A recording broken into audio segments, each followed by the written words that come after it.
Look, this doesn't sound nice. I'll say it, and they'll criticize me for it. You watch. But I have the distinct pleasure of running against the worst presidential candidate in the history of presidential politics. I really believe that. I don't know.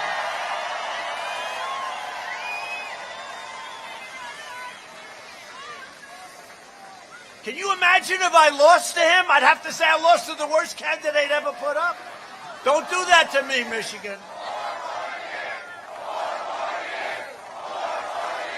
Don't do that. Biden supported China's entry into the World Trade Organization, which, by the way, was a disaster. China was flatlining for years and years and decades, and it got into this World Trade Organization with all sorts of advantages.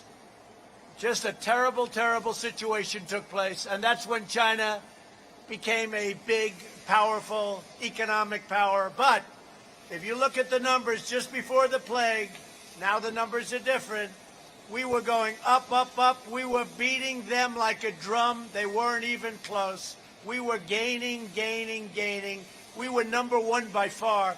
For years I've heard that in 2019, China was going to surpass us. Well, in 2019, we gained a lot on them. We were doing great. We were doing great. And we'll be doing even better next year. You watch. Yesterday, it was revealed that a fund partly owned by Joe Biden's son, Where's Hunter? See, his first name, I now name, his first name is Where. Where's Hunter? He must be a brilliant guy because with no experience, he's taken more money from more countries. He had no job and then he became rich. But Where's Hunter facilitated the sale of a Michigan automotive company to a leading Chinese military defense contractor. Does anyone know that China's military got yet another piece of American manufacturing might? And the Biden family made a lot of money on it. A lot of money.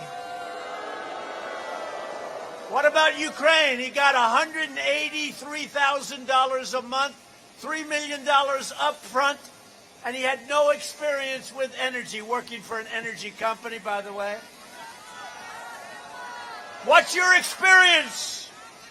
Hunter, what's your experience with energy? I don't have any. Okay, we'll pay you $183,000 a month. And we'll give you an upfront payment, Hunter, of $3 million. Will that be satisfactory? He goes, yes, I'll take it. Would anybody here not take that deal? Anybody, please raise your hand. There's one guy, right? You must be a pretty rich guy. If Biden's elected, China will own America. Washington vultures like Biden and others ripped apart entire towns all across your state. Michigan lost half of all manufacturing jobs after the trade deals that Biden supported. And by the way, I don't know if does anybody remember, like 12 years ago, long before I thought about running for president, when I enjoyed my life, I had the greatest life.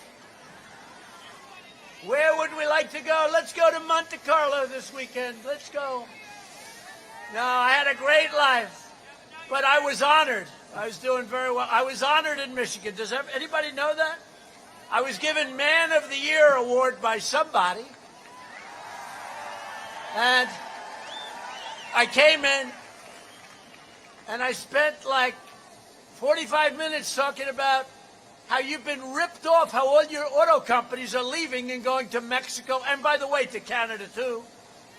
But how they're all leaving and going to Mexico and Canada. I spent the whole time talking about it. I said, at the end, I felt embarrassed. I said, I hope I haven't insulted the state too much, but why do you let this happen?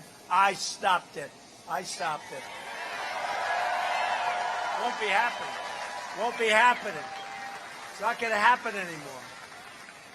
Biden took a sledgehammer to your state. Earlier this year, I kept my promise to Michigan workers when we ended the NAFTA nightmare that everybody said was impossible to end, and when we signed that brand new U.S.-Mexico-Canada agreement into law.